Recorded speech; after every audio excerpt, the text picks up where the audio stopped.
Uma boa noite a todos vocês, igreja. Boa noite, em nome de Jesus, boa noite.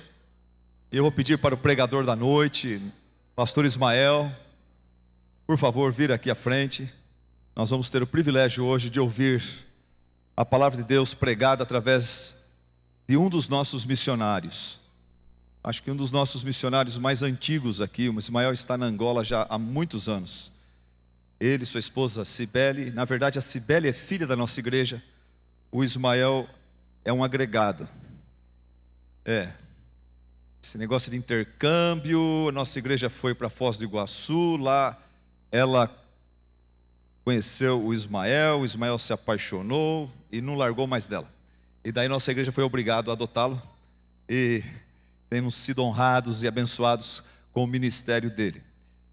O Ismael trabalha junto com a Jocum tem, segundo ele me falou, mais de 24 mil missionários ao redor do mundo, e Deus tem usado o Ismael com a sua experiência, hoje mais na área de administração, de liderança, e é uma honra para nós termos esse servo de Deus nos representando na obra missionária ao redor do mundo, especialmente na região da Angola e África. Deus o abençoe, irmão. Boa noite, igreja, a graça e a paz do Senhor. É bom estar de volta aqui. Eu acho que a primeira vez que eu estive com essa igreja foi em 1987, que eu estive na igreja de Tupã, que eu vim mesmo por causa de Cibele, naquele tempo. E eu acho que quando eu vim nessa igreja, quando eu me casei aqui, nós éramos 3 negros na igreja. Eu cheguei como terceiro, já tinha mais 2, a Ruth e o Adão na época. Eu cheguei e achei uma igreja muito estranha, só tem branco. Mas, porque eu vinha de uma igreja com muitos baianos lá no Paraná, e foi interessante quando eu conheci essa igreja.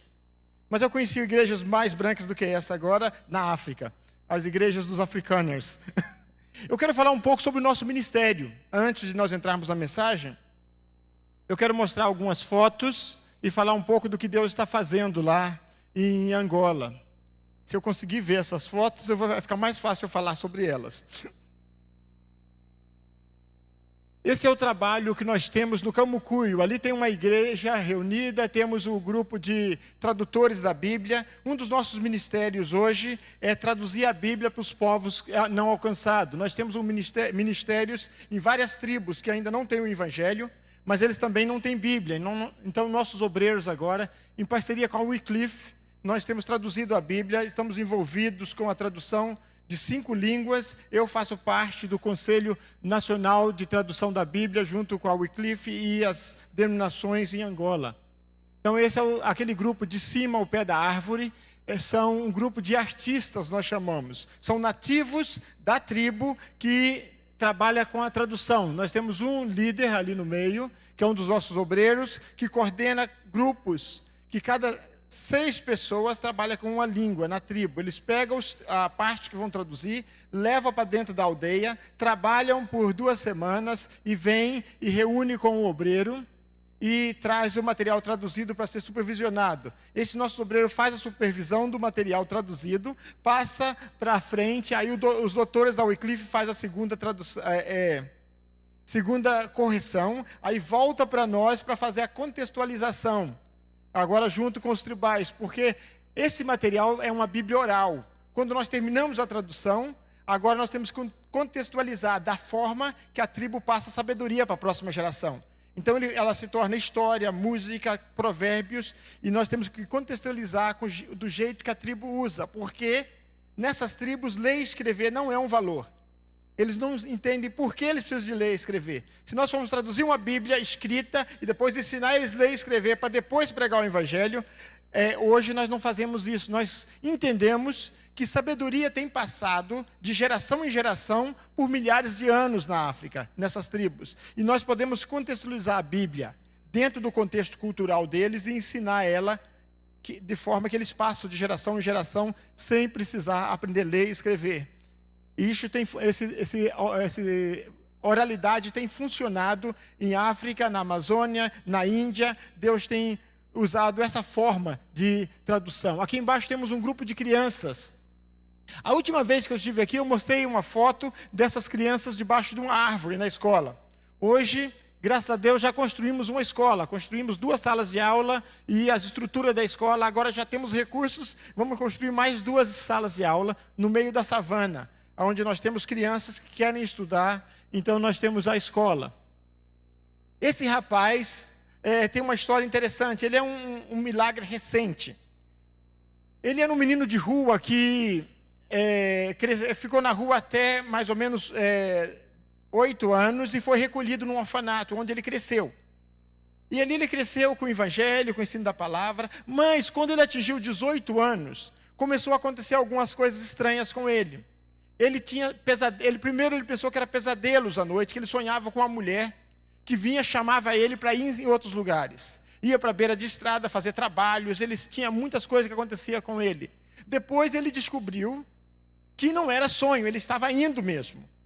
Ele estava na cama, o corpo dele, mas essa mulher levava ele em espírito para esses lugares. Ele acordava, ele sabia de lugares que depois ele chegava lá e via o lugar. Eu já estive aqui, eu já estive aqui. E ele ficou muito perturbado. E quando ele compartilhou dentro do orfanato o que estava acontecendo, estava começando a acontecer coisas estranhas nesse orfanato também. Sinais estranhos, e as pessoas estavam assustadas já, querendo saber o que estava acontecendo. Quando ele abriu o coração, o que estava acontecendo com ele, que tinha uma feiticeira que buscava ele, e ele encontrava com outros, ela estava ensinando coisas a ele, e fazendo ele fazer coisas. O orfanato ficou assustado, as pessoas do orfanato ficaram assustadas e expulsaram ele de volta para a rua. Como ele era nosso amigo, ele ligou para nós, falou: tio Ismael, eu estou na rua de novo por causa disso, disso, disso. Eu sou um feiticeiro agora, e eu tenho feito coisas estranhas, e por isso as pessoas do orfanato têm medo de mim e me expulsaram. O que eu faço? E aí eu liguei para o orfanato e falei: mas vocês expulsaram ele por quê? Eles explicaram porque ele foi mandado embora do orfanato. E eu disse: não, mas eu vou recolher ele dentro da nossa missão. Ele falou. Aí o homem do orfanato disse: mas você tem que saber que você está recolhendo um homem perigoso dentro da tua base da missão. Está recolhendo um feiticeiro. E eu disse a ele: olha, não é o primeiro. Então ele é bem-vindo, eu vou levar ele. Quando nós chegamos, realmente ele estava possesso. Houve um trabalho de libertação, ele aceitou Jesus e continuou conosco dentro da missão. Começamos um trabalho de restauração. Depois de alguns meses dentro da missão, ele já estava dormindo, porque ele tinha medo de dormir. Ele passava horas e procurava ficar o mais tempo possível acordado, para ele, se ele dormisse, ele tinha encontro com essa entidade que carregava ele. Aí, depois ele começou a dormir, ele entrou na escola de missões, fez o primeiro passo do treinamento de missões já, e agora ele está como candidato a obreiro da missão, está sendo discipulado, já está dando fruto de discipulado, já tem ganho almas. Esse ano que ele está conosco, ele já está dando fruto. Nós falamos que é o nosso mais recente milagre dentro da base. O nome dele é Jorge. Esse é parte do meu trabalho agora, concílios de liderança. Esse é o conselho regional da missão. Esse grupo aí, nós somos responsáveis pela liderança de 5 países. Nós reunimos para planejamento estratégico, para oração, intercessão e para estar provendo liderança e cobertura espiritual para os 5 países da região que nós lideramos. Nós estamos envolvidos hoje com a liderança de Angola, Zâmbia, Zimbábue, Malaui e Moçambique. E cada país tem uma característica diferente e tem problemas diferentes, tem obreiros trabalhando em todos esses países e nós temos que ajudá-los a viajar para trabalhar com eles. Essa é a nossa família agora as meninas já são moças. A Amanda fez 21 anos 2 semanas atrás, a Elissa vai fazer 19 anos em julho. A Elissa está lá em casa, em Angola, ela está estudando línguas na Universidade de Agostinho Neto, que é a Universidade de Angola. Ela decidiu estudar lá, então ela está no curso de língua inglesa para ser professora. Ela fez o médio de informática, queria fazer engenharia de computação, mas nesse tempo que ela estava fazendo o médio, ela foi professora do FISC, dando aula para criança por 2 anos. E ficou empolgadíssima com a ideia de ser professora de línguas, fez o vestibular de línguas e está agora já terminou o primeiro semestre da faculdade dela. A Amanda tentou entrar na Universidade de Pretória, na África do Sul, que ela queria fazer veterinária, mas ela não conseguiu entrar lá, veio para o Brasil e está enfrentando uma grande batalha aqui no Brasil, porque ela nunca estudou em português. Ela fez da pré até a 12ª em inglês, e agora ela tem que fazer o vestibular em português. Ela está agora fazendo o pré-vestibular. Ontem ela nos ligou que fez um teste, vai começar a dar aula na Escola Cultura Inglesa de Londrina, e está tentando entrar na Faculdade de Veterinária em Londrina. Então essa é um pouco como está a nossa família. A nossa vida na África não é só trabalho, aquilo são 2 peixes tigre. Peixe tigre é o dourado da África, é um peixe lutador cheio de dentes. Aquele maior deu 5,5 kg, eu levei 35 minutos para tirar ele da água. Então esse aí é a elite dos peixes africanos, o peixe-tigre. As pessoas viajam da Europa e da África para pescar. Foi interessante que teve o concurso de pesca no domingo, e eu não pude participar, porque era domingo, eu tinha trabalho da igreja. Aí eu não fui sábado e domingo no concurso nacional de pesca, e o campeão tirou um peixe de 4,5 kg. E eu fui na segunda-feira e tirei um de 5,5 kg. Fui lá no clube de pescador, mostrava, ganhei de todos. Falou, o concurso acabou, não adianta. Isso é na nossa base. Nós trabalhamos com a nossa vizinhança com 165 crianças e adolescentes que fazem parte da nossa vizinhança, e nós trabalhamos com eles. Temos um futebol, temos basquete, temos reforço escolar, aulas de inglês, aula de música, aula de dança, e nós tiramos eles da rua depois da escola e trabalhamos com eles dentro da missão. Essa é uma escola bíblica de férias que estávamos fazendo com eles dentro da nossa base. Eu trabalho com artes. São algumas das crianças ali com as artes prontas. Ali também as famílias mais pobres recebem algum alimento da missão. Quando nós conseguimos doação, nós suprimos as famílias mais pobres da região. É isso. Isso é um pouco do que está acontecendo. Nosso trabalho diversificou bastante. Nós temos a base local, onde nós trabalhamos, e coordenamos a região. Boa parte do nosso trabalho envolve viagens. E até o irmão brincou comigo, dizendo, Ismael, você agora fica viajando para baixo e para cima e tal. Eu falei, você é bem-vindo para viajar comigo. Ontem o pastor Silas estava falando no encontro de casais, e ele disse assim, eu tenho o prazer de estar com a Vange junto comigo em qualquer situação que eu estou. Eu gosto de estar com a minha esposa. E eu olhei para minha esposa e falei para minha esposa assim, eu também gosto de estar com você. Eu só tenho o problema de estar com você quando eu estou no meio da savana e o carro quebra. Aí eu fico feliz, falo, ainda bem que a Cibele não está aqui. Porque a Cibele, quando o carro quebra, ela acha que não vai ser consertado. Ela acha que é o fim do mundo. E ela entra em desespero. E você não gostaria de ter a tua esposa no meio do deserto em desespero, e você consertando o carro. Mas Deus tem nos abençoado. Nosso ministério hoje envolve, uma hora nós estamos na tribo reunindo com o conselho da aldeia para falar sobre tradução da Bíblia, ou introduzir um missionário numa tribo. E entra todo o protocolo tribal, ficar hospedado na aldeia. E quando eu falo aldeia, não sei se você tem a mesma ideia que eu tenho, porque quando eu falo aldeia, na savana, eu penso num curral grande, muito grande, feito não de pau, mas de espinheiro, daqueles espinhos da savana. Eles cortam os galhos de espinho e fazem um curral muito grande. Dentro do curral, eles constroem cabanas. E aí o gado entra e as casas são rebocadas com estrume fresco. E você fica hospedado no meio do gado. Isso é aldeia. Depois que você habitua, você nem sente o cheiro de leite. Aí eles te alimentam, você tem que comer o que eles comem. Eles se alimentam com leite azedo, com carne e com maungo. Essa igreja aqui já conhece maungo, é uma lagartinha que eu trouxe uma vez. E é um madruvá seco, defumado, que parece um baconzitos, assim, tem gosto de couve seca. Aí eles se alimentam com isso. Aí é interessante você ficar no deserto, com mais ou menos entre 45 e 50 graus de calor, bebendo leite azedo, coalhada. Aí você transpira. É interessante que no segundo dia você transpira coalhada. Eu chego em casa, a minha esposa fala, deixa tudo isso aí fora e vai direto para o banheiro.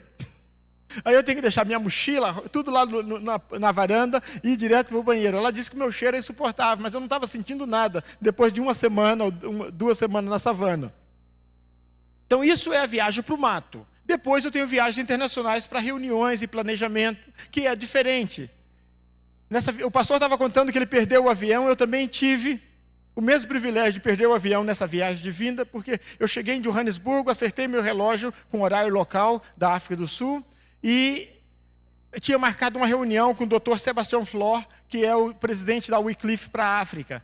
E nós íamos falar sobre a tradução da Bíblia para os 5 países que eu estou trabalhando, que eu fiz uma parceria para Angola, e agora estamos expandindo essa parceria para traduzir a Bíblia nos 5 países.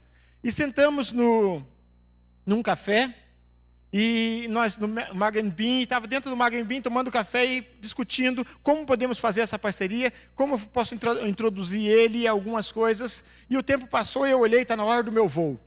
E corri para o portão de embarque e encontrei o portão fechado.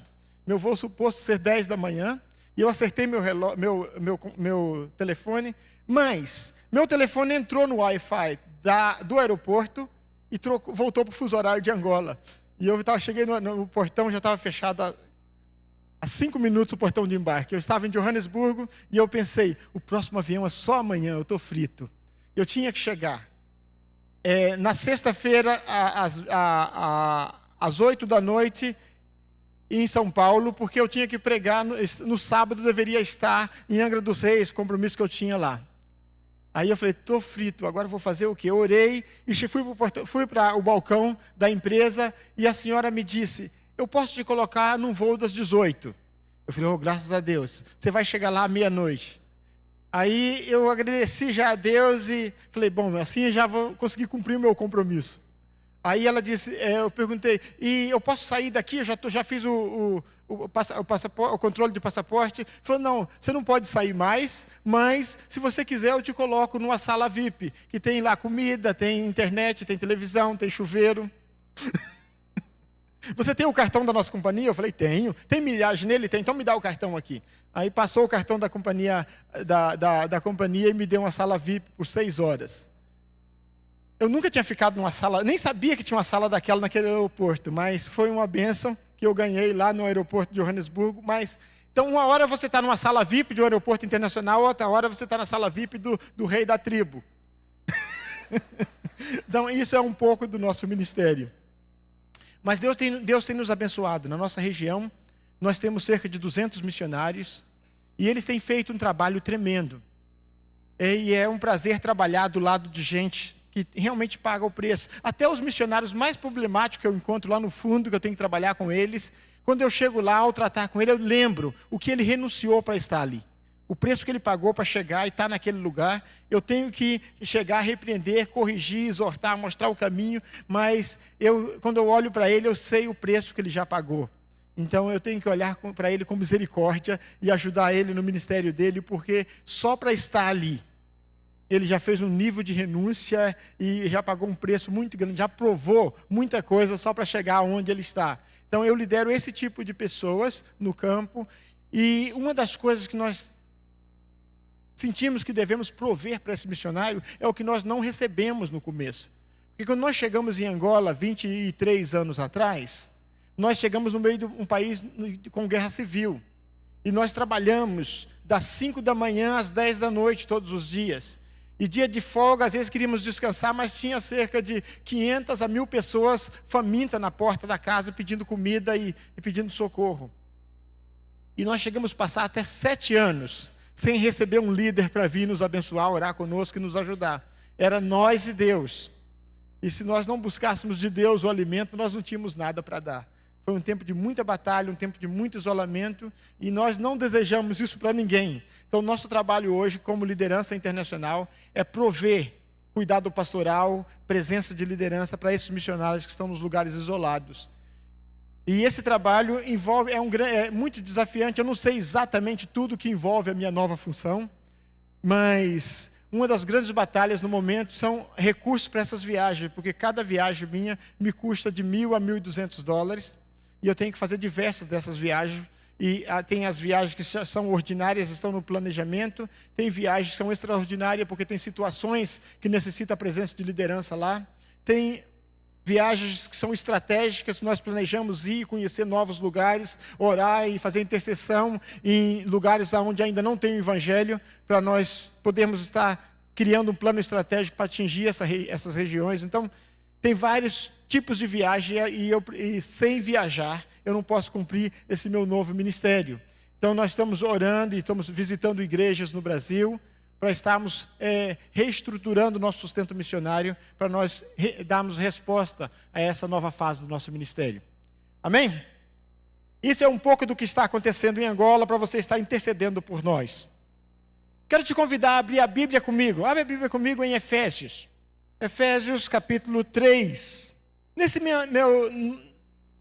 nova forma de trabalho. Uma das coisas mais importantes que Deus tem me colocado no coração, desde que eu tenho liderado em missões, é unidade. É interessante que, quando eu assumi a liderança nacional da missão 7 anos atrás, eu comecei a orar, falei: Deus, eu estou na nova função e o que o Senhor tem para mim? O que o Senhor espera de mim nessa nova função que o Senhor me deu? E qual deve ser meu principal foco em liderar essa missão a nível nacional? E Deus me falou sobre unidade. Eu tinha cerca de 50 missionários na época, que trabalhavam em vários lugares, mas de forma independente. E Deus colocou no meu coração que eu deveria trazer unidade para aquele corpo, para eles funcionarem como funcionar como uma equipe. E eu trabalhei 2 anos lutando para construir unidade na minha equipe, dentro do país. E agora nós estamos com uma equipe de 5 países e nós temos que fazer esse povo trabalhar como uma unidade, como uma equipe, abençoando, cobrindo os outros, orando um pelos outros, suprindo uns aos outros com know-how, porque às vezes tem um missionário num país com uma especialização e precisa de treinamento no outro país, nós temos que movê-los e eles ir com o know-how que eles têm de conhecimento e está ensinando aquela outra equipe a fazer o que está dando certo e o que ele já aprendeu no lugar onde ele está. Então, mover esse grupo como uma equipe só. E trabalhando nisso, nesses anos trabalhando com unidade, eu aprendi alguns princípios. E tem uma coisa que Paulo fala que é muito interessante. Eu quero falar sobre 2 coisas. Paulo faz uma oração nesse texto e um pedido.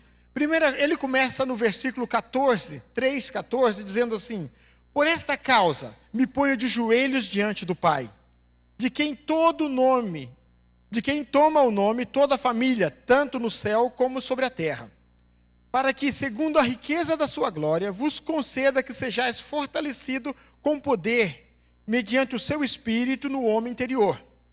E assim habite Cristo em vossos corações pela fé, estando vós arraigados e alicerçados em amor, a fim de poderdes compreender com todos os santos qual a largura, o comprimento, a altura e a profundidade, e conhecer o amor de Cristo que excede todo o entendimento, para que sejais tomados de toda a plenitude de Deus. Ora, aquele que é poderoso para fazer infinitamente mais de tudo que pedimos ou pensamos, conforme o seu poder que opera em nós, a ele seja glória na igreja, e em Cristo Jesus, por todas as gerações, para todo sempre. Amém. Aleluia. Paulo fala: por essa razão eu me ponho de joelho. Eu gostaria de ver isso formado em vocês. E aí ele começa a dizer o que ele gostaria que ele de ver estabelecido na igreja. Mas não é uma coisa que é para estar na igreja, parece que ele quer ver isso estabelecido de forma individual. E ele começa, e depois ele diz o que ele quer ver estabelecido. E para mim, a coisa básica que ele pede a Deus nessa oração é que as pessoas, que a igreja tenha uma revelação do amor de Deus. Uma revelação do amor de Deus. Acho que um dos primeiros versículos que eu aprendi na Igreja Batista é Deus é amor. É o menor, né? Foi o primeiro que eu aprendi. E eu aprendi muitos versículos sobre amor, que Deus amou o mundo, e nós aprendemos muitas coisas sobre o amor de Deus, sobre Deus. Mas uma das coisas que eu tive que ser confrontado na minha vida, ainda na minha adolescência, é conhecimento sobre Deus e conhecimento de Deus. Nós recebemos na igreja muitos conhecimentos sobre Deus. E nós sabemos muitas coisas sobre Deus, sabemos muitas coisas sobre o amor de Deus, e nós podemos até explicar o amor de Deus. Lá em Angola não tem jabuticaba. Aqui tem muita, mas lá em Angola, na África, não existe jabuticaba, é uma fruta daqui, da América do Sul. E quando eu falo sobre o amor de Deus, lá na missão, eu gosto de usar o exemplo de jabuticaba. Eu falo, olha, jabuticaba é a única árvore que eu conheço que não dá fruto nos galhos, dá fruto no tronco. E aí eu começo a explicar a jabuticaba. E eu explico tudo sobre jabuticaba, explico o sabor, a consistência, como o fruto dá, como se planta, quanto tempo leva. E depois de eu dar todas as informações sobre jabuticaba, eu pergunto para eles: vocês já conhecem jabuticaba? E geralmente a resposta é não. Mas você pode explicar jabuticaba? Sim, eu posso explicar. Do jeito que você explicou tão bem, eu consigo explicar isso para outro. Mas eu não provei ainda. É interessante que Deus é assim. Nós podemos ter muitas informações corretas, e com essas informações corretas sobre Deus, nós podemos até explicar para outros sobre Deus. E por incrível que pareça, uma pessoa que tem só informação sobre Deus, pode dar a informação e a outra pessoa ter um encontro com Deus. Eu já vi pessoas que não têm uma experiência pessoal com Deus, mas explicar sobre Deus, que ele conhece, que ele tem informação para outra pessoa, e a pessoa entender e abrir o coração e ter um encontro com Deus, enquanto a pessoa que explicou não teve um encontro com Deus ainda. E aí nós temos um encontro com Deus, nós conhecemos a Deus. E você aceita, nesse encontro com Deus, você aceita Jesus como Salvador. E a maioria aqui de nós já aceitamos Jesus como Salvador. Mas, conforme nós crescemos na fé, nós temos alguns encontros com Deus. Alguns encontros que transformam a nossa vida. Nós temos alguns encontros especiais com Deus em épocas diferentes da nossa vida que vão trazendo revelação. Para mim, eu falei aqui da última vez, uma das coisas que me trouxe uma revelação maior sobre o amor de Deus por mim, foi quando eu me tornei pai. E quando eu tinha minhas filhas para cuidar e proteger, amar. E filhos nos ajudam a ser menos legalista. Porque quando nós não temos filhos, nós criamos um padrão, estabelecemos um padrão e achamos que isso é certo, e tem que ser assim, família tem que ser assim. Mas depois, quando nossos filhos nascem, parece que a gente tenta moldar ele segundo o nosso padrão, mas o molde não encaixa.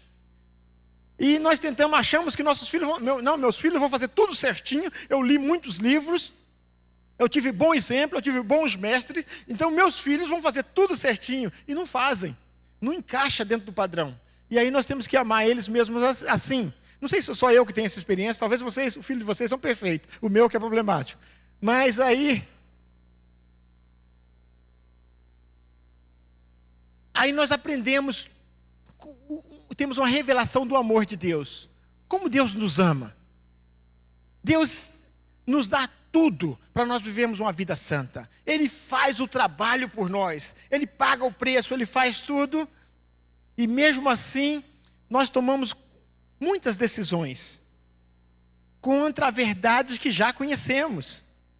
E Deus falou: eu já te disse que ia dar errado, deu errado. E Deus continua nos amando e nos dando nova oportunidade. Esse dia eu estava tendo uma discussão com a minha esposa e briguei com ela e disse assim: você tem menos misericórdia do que Deus. Porque ela estava brava com alguém que passou a vida no pecado e na hora de morrer aceitou Jesus e foi batizado e foi salvo. Morreu salvo. E eu falei: graças a Deus morreu salvo. Ela: graças a Deus morreu salvo? Viveu a vida no pecado, agora na última hora aceita Jesus e vai para o céu. Isso não é justo. Eu falei: amor, a tua misericórdia é menor do que a de Deus. Deus estendeu a vida dessa pessoa, largou a coisa para permitir que ele chegasse a esse ponto. Ele chegou, agora você não quer deixar ele entrar no céu? Mas nós aprendemos a longanimidade de Deus como pais. Mas Paulo diz aqui: minha oração é que você tenha entendimento. Ele fala de algumas coisas anteriores, que seja fortalecido pelo Espírito Santo no seu homem interior, que Cristo habite nos seus corações pela fé. Então, você já aceitou Jesus, já tem o Espírito Santo, Cristo já habita em você pela fé. Mas ele fala que seja arraigados, alicerçados em amor, a fim, aí ele diz no versículo 18, de conhecer a largura, a altura, a profundidade do amor de Cristo, que excede todo entendimento. Uma revelação do amor de Cristo. Uma das coisas mais importantes que nós precisamos no nosso crescimento espiritual é uma revelação do amor de Deus, que é maior do que tudo. E, infelizmente, grande parte da nossa igreja não tem essa revelação do amor de Deus que excede todo entendimento. esse final de semana, tivemos um final de semana muito intenso, participamos do encontro de casais, falei para os jovens ontem à noite, falei na igreja, na segunda igreja essa manhã, estamos juntos aqui.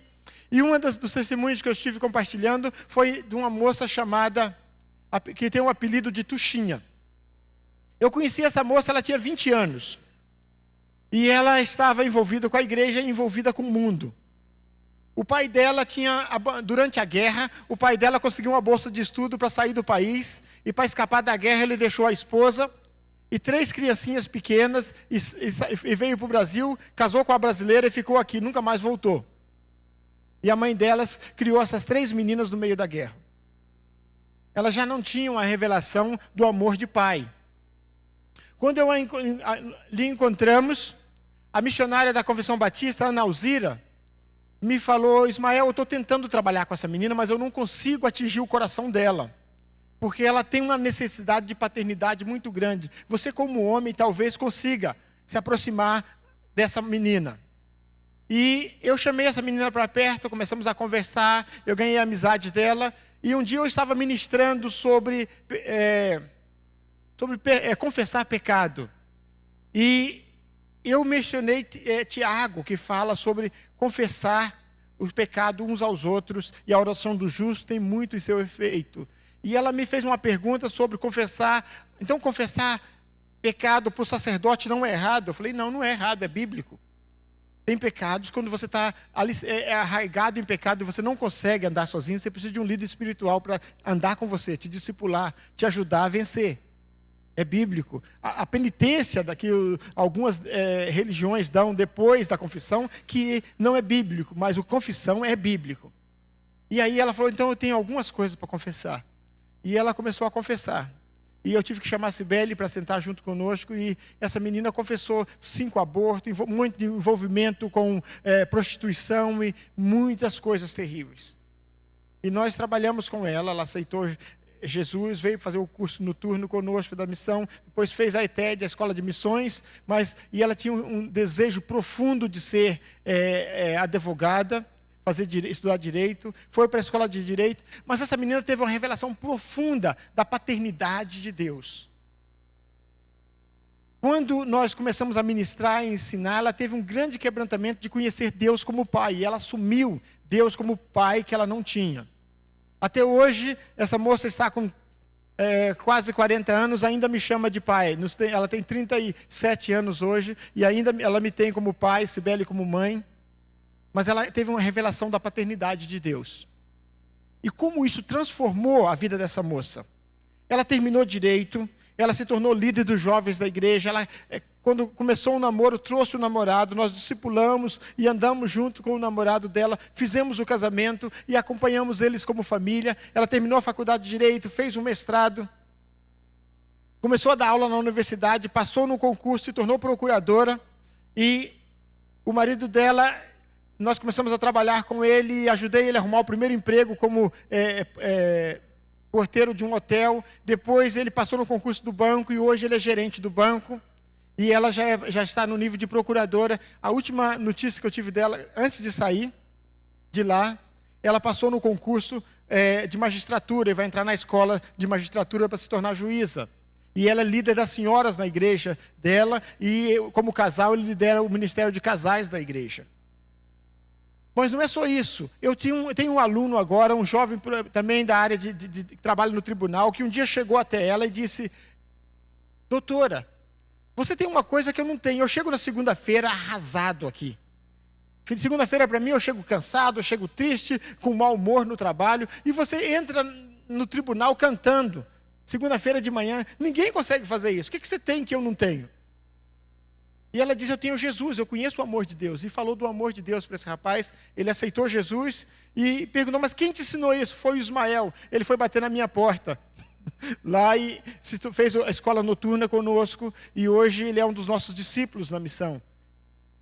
Então, agora, a revelação que essa menina teve do amor de Deus mudou a vida dela totalmente. De forma que ela tem um grupo caseiro que ela começou na casa dela, com os vizinhos, e ela tem cerca de 45 pessoas toda quinta-feira. Eles tiveram que aumentar a casa para receber o grupo, para manter o grupo caseiro dentro de casa que eles têm. E eles têm muitas pessoas vindo a Jesus. Eu estava fazendo um evento ano passado, era o aniversário da missão, eu estava reunindo todos os obreiros numa assembleia da regional, e eu estava precisando de $2.000, faltando, eu ia receber mais de 100 pessoas dentro da missão, e eu estava precisando urgentemente de $2.000, não sabia aonde eu ia tirar $2.000, comecei a orar por 2 dias, Senhor, eu preciso de $2.000, aonde eu vou tirar isso? E quando eu estava orando, e orei no segundo dia de oração, era um sábado de manhã, eu falei, eu vou na casa dessa moça e o marido dela, e vou desafiar eles a nos ajudar com $2.000.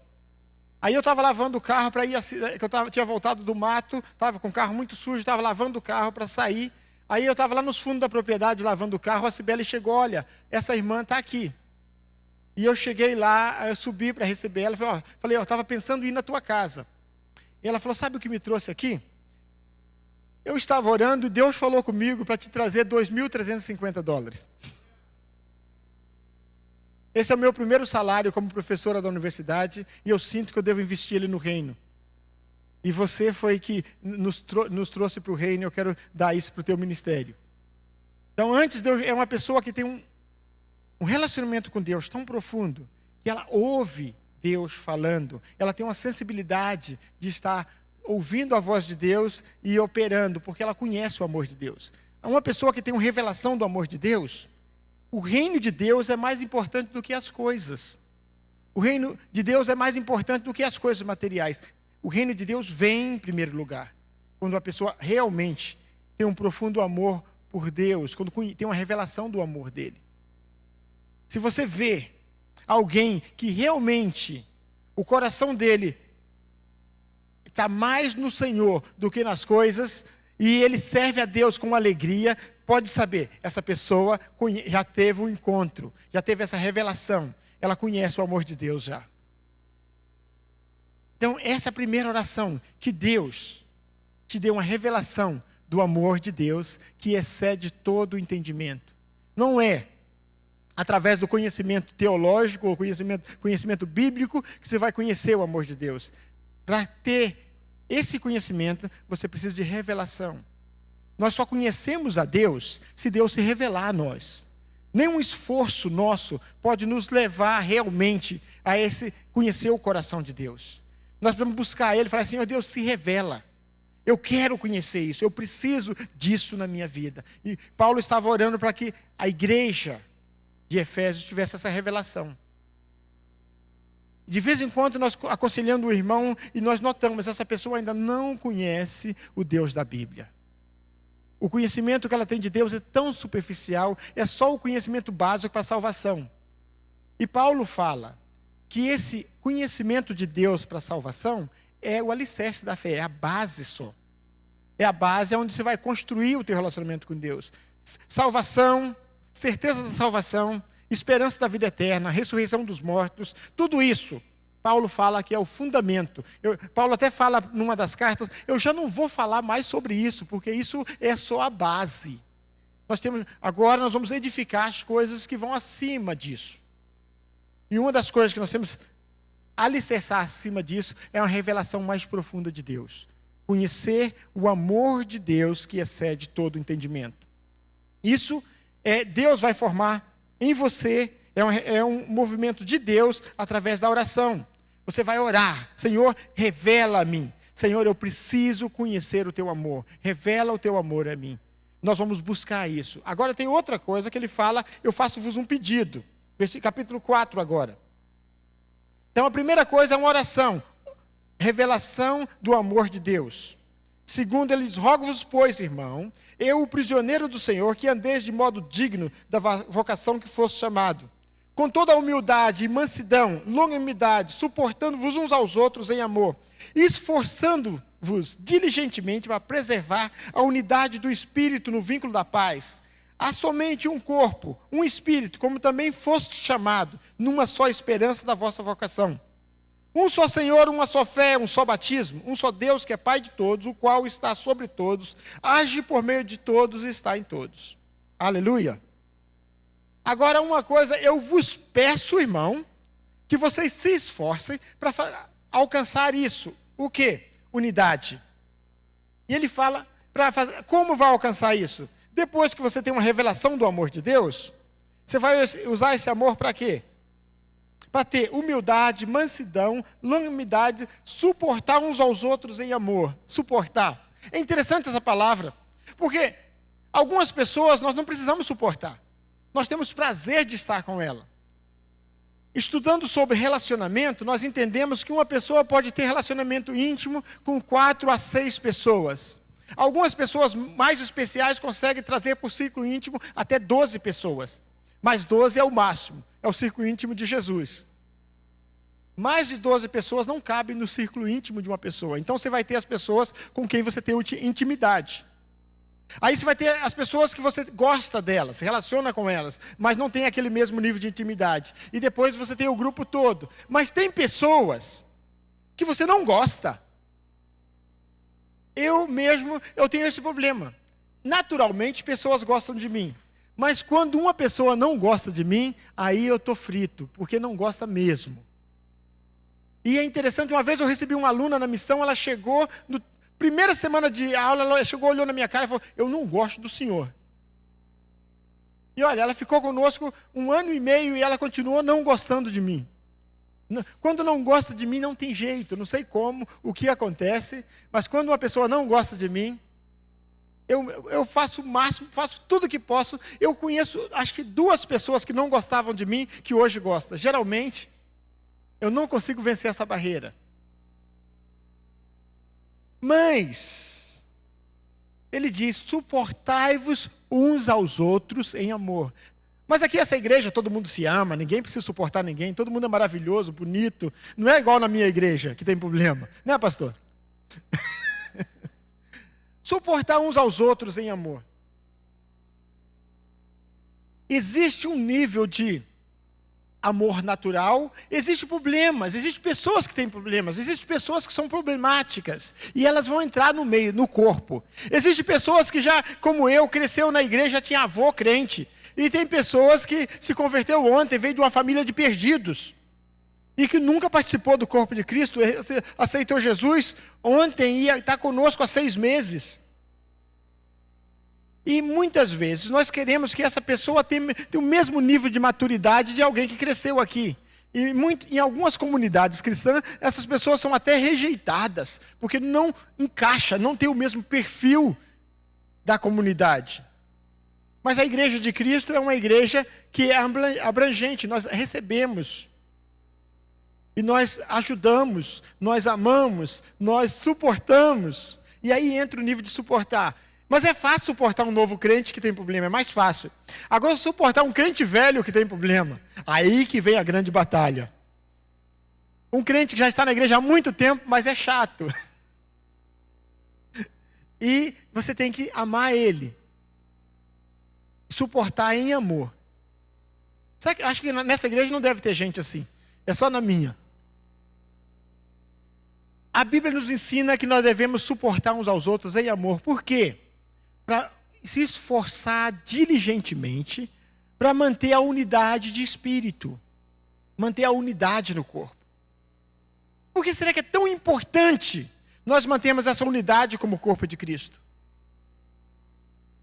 Por que será que é tão importante? Porque o reino de Deus é isso, é pessoas amando, servindo a Deus no mesmo espírito. E quando nós andamos no mesmo espírito, há poder fluindo no meio. Aí, se você olhar a sequência do texto, vai dizer por que temos que ter unidade. Então, ele fala, meu pedido agora é que você se esforce. É interessante, a primeira parte, revelação do amor de Deus, é através da oração. Deus vai te dar isso. Você vai clamar, Deus revela o teu amor, Deus vai te dar essa revelação do amor. A segunda parte, ele fala, vocês trabalhem nisso. Trabalhem na unidade, se esforce diligentemente para produzir isto. Unidade, suportar uns aos outros, ser humilde um com os outros. Aguentar a fraqueza dos fracos, se alegrar com aqueles que se alegram, ajudar aqueles que estão sofrendo. Diferenças. Uma coisa muito interessante é a diversidade do reino. Deus é um Deus criativo. E ele é criativo de várias formas. Ele é criativo da forma que ele criou as culturas. Trabalhando com tribos diferentes, eu vejo louvor de forma diferente, forma de pensar diferente, cores de pessoas diferentes. Nós, dentro da missão, uma hora estamos trabalhando com africanos, outra hora eu tenho suíço, outra hora eu tenho coreano do meu lado, tem hora que eu tenho chinês do meu lado trabalhando junto, e cada pessoa age, pensa, tem um protocolo cultural diferente. Eu lembro quando eu estive numa equipe que eram 13 coreanos e eu. E, meus irmãos, os coreanos são muito diferentes de nós. Para começar, eles não dão risada de boca aberta, eles põem a mão na frente. Aí, eu ficava... Quando eles punham a mão assim, eu achava muito engraçado. E depois, o nível de educação politeness, como é que eu uso essa palavra? O nível de educação no tratamento com os outros é muito alto. E eles são respeito mais velho. O mais velho dentro da equipe é o que deve ser honrado em tudo, ter prioridade em tudo. Aí eu estava dentro dessa equipe de coreano, um negão arriado, que gosta de brincar, e eles levam tudo a sério. Foi uma experiência marcante para mim ficar 3 meses dentro de uma equipe de coreanos. Como Deus é criativo. Como Ele cria culturas, pessoas diversas, diferentes. Dentro de África você encontra culturas totalmente diferentes. Numa cultura você pode fazer uma coisa, na outra cultura você não deve fazer, deve comportar de outra forma, se não ofende. E será que dentro da nossa igreja nós temos essa diversidade? Aqui na igreja nós temos letos, russos, japonês, tem negros de raça indefinida. Tem uma irmã que eu gosto de chamá-la de minha homóloga, eu não estou vendo ela aqui. Que eu acho que ela deve ser descendente de nigeriano, porque ela tem as características da Nigéria. E nós temos pessoas aqui dentro, de várias procedências, cultura, educação, famílias. E Deus espera de nós que nós andemos em unidade de espírito. E nós não vamos, isso não é natural. Isso vem de trabalhar, se esforçar, a suportar uns aos outros. Então o desafio agora é, tem uma revelação do amor de Deus. Se você não está aguentando o irmão, vai orar. Vai pedir, Deus, revela o teu amor. Como é que o Senhor consegue amar ele e eu não consigo? Me dá um conhecimento do teu amor. Me dá uma revelação do teu amor para eu poder usar essa revelação para amar aquele irmão e suportar ele em amor. Mas é possível. Ah, está ali a minha homóloga, eu já vi. Então, é possível nos suportar uns aos outros em amor. E Deus espera isso de nós. Como Paulo esperava isso da igreja de Efésios, Deus espera que nós andamos nesse espírito. Suportando, amando, se esforçando para cuidar uns dos outros. Demonstrar amor de forma prática. E dentro da missão nós desafiamos a pessoa a ir fazer mais pela pessoa, porque que ele menos sente intimidade. Porque é fácil, para mim é natural eu amar o Hudson. E eu gosto, foi amor à primeira vista, eu gosto do Hudson. Eu coloquei o apelido nele de mandioca e ele me deu outro apelido também. E nós temos prazer de andar juntos. E tem pessoas que é natural, você encontra e já se torna teu amigo, e quando você fica 2 anos sem ver, você encontra, já é natural, começa onde parou. Mas tem pessoas que não é assim, você vai ter que se esforçar, investir. E essa igreja está crescendo, está tendo mais pessoas. E se nós perdemos a unidade, nós viramos só um clube, onde eu gosto da música, eu gosto da palavra, eu vou lá e participo e vou embora, e não quero envolvimento com ninguém, eu cuido da minha vida e você cuida da sua. Mas isso não é igreja. Igreja é família. Igreja é um investindo na vida do outro. É um abençoando o outro. O que eu recebi de Cristo, isso eu te dou. O que eu recebi do Senhor está à disposição para o meu irmão. Isso é corpo de Cristo. E é esse o desafio de Deus para nós. Se nós não tivermos unidade, nós não vamos conseguir demonstrar o amor de Deus para a sociedade de Tupã. Então esse é o desafio. Se você olhar um pouquinho para frente, por que precisamos ter isso? E aí na próxima parte da palavra, ele começa a falar que Deus chamou uns para apóstolos, outros para isso, outro para aquilo outro. Por quê? Quando nós andamos nessa unidade, os dons ministeriais se manifestam. Deus começa a levantar os ministérios dentro da igreja, os ministérios começam a fluir e nós conseguimos alcançar os perdidos, conseguimos edificar juntos quando nós andamos nesse espírito. Primeira coisa, uma revelação do amor de Deus que excede todo o entendimento, através de Cristo Jesus. Segunda coisa, um trabalho metódico, planejado de fazer o melhor para o nosso irmão. Um esforço diligente de suportar aquela pessoa mais difícil em amor e cuidar dela, mesmo sendo que ela não é a pessoa mais agradável a você. Você tem responsabilidade diante de Deus, por causa do amor de Deus, de cuidar dela. Essa semana mesmo eu disse a alguém, a uma irmã dessa igreja que eu amo muito, e é uma das pessoas que eu mais amo nessa cidade, e eu tive que dizer a ela, olha, irmã, olha no espelho. Ela estava falando de alguém para mim, e esse alguém é novo convertido aqui na igreja. Eu falei, irmã, olha no espelho. Olha o que Deus já fez por você, e olha todas as vezes que você pisou na bola. Será que você não vai poder aguentar esse irmão também? Estender um pouco da graça que Deus estendeu para você, para esse irmão, e ver Jesus ser formado nele, ter esperança, ter expectativa que Deus vai transformar a vida desse irmão?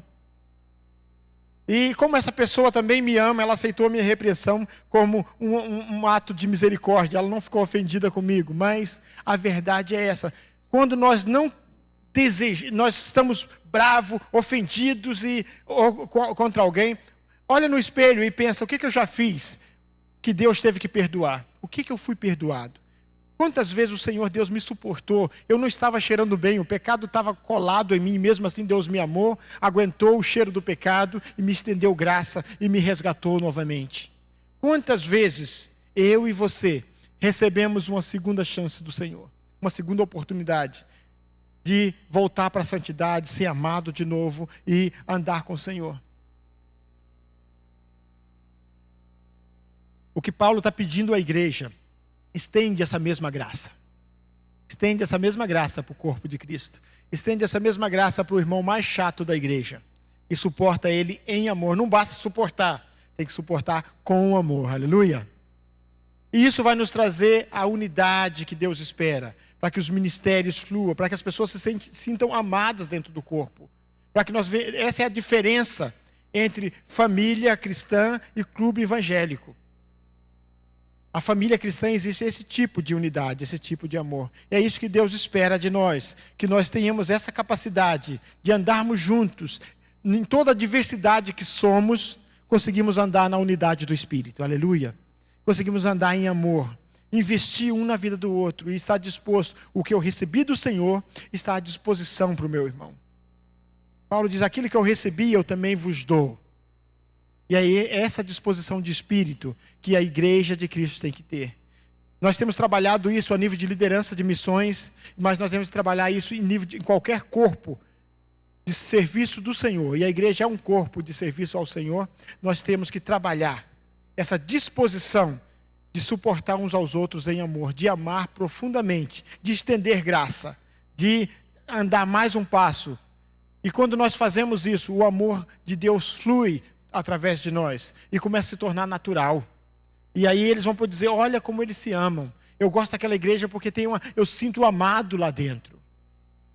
É isso que Deus espera de nós, espera do corpo de Cristo. Aí vai acontecer o que está na próxima página. Os ministérios vão fluir dentro da igreja. E Deus vai levantar ministro em todas as áreas. E eles vão começar, esses ministros vão ministrar na cidade. E o reino de Deus vai ser edificado. Eu me sinto amado nessa igreja, mas eu sou recebido com amor. E eu já sinto esse amor aqui, mas não é o suficiente. Eu tenho escutado também, sentido também, muita tensão, muitas vezes. E está faltando esse investimento, essa escolha de fazer o melhor para os nossos irmãos, essa escolha de amar, essa escolha de suportar uns aos outros, para que o Espírito de Deus possa fluir. Há um só Deus, um só Espírito, fomos batizados em um só batismo. Um só Senhor e Pai de todos, é sobre todos e por todos, e opera em todos nós, aleluia. Nós devemos, se nós cremos que nós servimos o mesmo Deus, no mesmo Espírito, nós podemos nos esforçar mais. podemos ter um esforço maior de amar. E esse amor que nós vamos treinar aqui dentro desse corpo, nós vamos poder usar lá fora também, na família, no trabalho, na sociedade. Aqui dentro do templo é o treino, onde vamos ser treinados para ser essas pessoas amáveis, que representam Jesus Cristo na sociedade. É isso que Deus espera de nós. Que Deus abençoe. Vamos orar. Abaixe sua cabeça, vamos estar orando mais uma vez. Senhor Deus, muito obrigado, ó Pai, pela Tua igreja reunida neste lugar. Senhor Deus, esse povo, Deus, tem conhecido o Senhor como Salvador, tem já conhecido o Teu amor, ó Pai. E nossa oração é que o Senhor esteja trazendo uma revelação mais profunda do amor do Senhor, Deus. Como Paulo orou, nós oramos nessa noite, ó Pai. Que eles possam ter uma revelação do amor do Senhor, que excede todo o entendimento, que possa conhecer a altura, a profundidade e a largura do amor de Cristo, ó Pai. E que esse amor possa fluir no corpo, ó Deus, para que os que chegam nessa igreja possam se sentir amados, acolhidos, protegidos, defendidos por esse corpo, ó Deus. Que possa fluir o amor e que os ministérios possam fluir através do amor e da unidade do Espírito, ó Pai. Em nome de Jesus. Amém. Eu louvo a Deus, porque Ele falou conosco. Hoje de manhã, o pastor não estava lá conosco, eu não tinha combinado com ele, mas o Espírito Santo me dirigiu a falar exatamente essa mensagem para vocês, através da ceia. E hoje à noite, ele veio, não sabia que eu tinha falado sobre isso hoje de manhã. A importância, a supremacia, a necessidade de humildade. Nós temos que, começando entre líderes, parar com esse negócio de ter alguma coisinha contra o outro, não gostar do outro. Graças a Deus são poucos casos, mas nós temos. Líderes trabalhando com uma certa inveja, competição, com certas críticas. Isso precisa ser eliminado do nosso meio, para que o Espírito Santo possa fluir com poder através de nós e em nós. Uma palavra aos músicos. A sua preferência musical, preferência de estilo, a sua, às vezes, melhor preparo do que os outros e tudo mais. Nós temos que entender que tudo isso tem o seu lugar. Mas não é o primeiro lugar. O primeiro lugar é o amor. Nós temos que nos amar, nos preferir uns aos outros. Ter os outros como mais importantes do que nós. Isso é o verdadeiro cristianismo. Não adianta você saber pregar bem ou cantar bem, se você não é humilde para andar junto com aqueles que não pensam igual a você, não tem a mesma gosto ou estilo seu. Você não serve ainda para glorificar, ministrar a Deus. Você precisa então ouvir essa mensagem. E agora mesmo, por exemplo, através dessa música, estar falando: Senhor, revela teu amor, o amor paternal teu para comigo. Eu não tenho uma experiência, eu sei a respeito, mas eu quero que o Senhor me dê uma experiência sobrenatural, que teu Espírito revele, encha meu coração do seu amor, que eu possa experimentar isso, não apenas ouvir ou saber teoricamente, mas que, cheio do teu amor, eu tenha então um coração transbordante de amor para amar os irmãos e saber andar com eles, apesar das minhas imperfeições, apesar das imperfeições deles, apesar das nossas diferenças. Eu volto a repetir o versículo que eu mencionei já hoje de manhã. Jesus falou: vocês serão reconhecidos como meus discípulos, se tiverdes amor uns pelos outros. O missionário chegou, ele viu que no geral há amor entre nós, ele se sente amado. Mas nas conversas ele notou que há líderes, há membros com picuinhas contra outro. Essas coisas precisam cair por terra, não procedem de Deus. Não procedem de Deus. Vamos clamar agora que o Senhor complete a sua obra. Ele falou conosco. Vamos pedir agora que o Espírito Santo não só revele a verdade, mas que agora Ele, através dessa música, Ele esteja nos quebrantando, Ele esteja nos levando ao arrependimento, e há uma mudança completa nessa área. Precisamos, eu começando por mim, eu preciso de mais humildade. Meus líderes precisam de mais humildade. os irmãos dessa igreja, mais humildade. Importa que Cristo cresça e que eu diminua. Importa que Cristo cresça e o seu departamento diminua, o seu nome diminua, o seu título do ministério diminua. Cristo, Cristo, Cristo. Ele é tudo em todos. Cantemos essa canção em oração, clamando ao Senhor que Ele aplique, que a gente não saia daqui como chegamos. Aqueles que já estão caminhando no amor de Deus, que eles continuem firmes e fortes. Aqueles que estão precisando dessa palavra, eles se quebrantem e experimentem a transformação e mudança que Deus e só Deus pode operar. E essa mudança é maravilhosa.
Aleluia, aleluia, amém. Glória a Deus, glória a Deus. Nosso prazer é estar na casa de Deus. Mas que bom saber que esta não é a casa de Deus. O Senhor não habita em templos construídos por mãos humanas, mas Ele habita no coração de todo aquele que crê no Senhor Jesus Cristo. E você, saindo daqui, você é a casa de Deus. Aonde você vai, o Espírito de Deus está com você. Que o Senhor te abençoe e te guarde. Que o Senhor levante o seu rosto e resplandeça a sua graça sobre a sua vida, sobre a sua semana. Que o Senhor sobre ti levante o seu rosto e lhe dê a sua maravilhosa paz. Em nome de Jesus, para a sua honra e glória. Amém, amém, amém, igreja. Uma boa semana a todos.